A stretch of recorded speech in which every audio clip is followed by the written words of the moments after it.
ಕನ್ನಡದ ಇಬ್ಬರು ಪ್ರಮುಖರು ಈ ನಾಟಕಕ್ಕೆ ಮೊದಲಿಗೆ ಜೊತೆಯಾಗ್ತಾರೆ. ಅದು ಶಂಕರ್ ನಾಗ್ ಮತ್ತು ಡಾಕ್ಟರ್ ಸಿ ಅಶ್ವಥ್.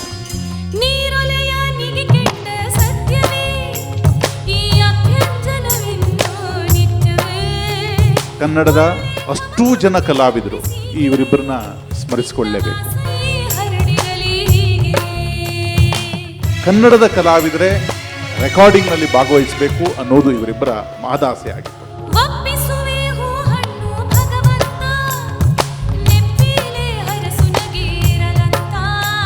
ಇವರಿಬ್ಬರು ಸೇರಿ ಸೃಷ್ಟಿಸಿದ ಅದ್ಭುತವೇ ನಾಗಮಂಡಲ. ಅದಕ್ಕೆ ಗೋಪಾಲ್ ವಾಜಪೇಯಿ ಅವರ ಯಾರೂ ಮರೆಯಲು ಎಂದಿಗೂ ಮರೆಯಲು ಸಾಧ್ಯವಾಗದ ಸಾಲುಗಳು.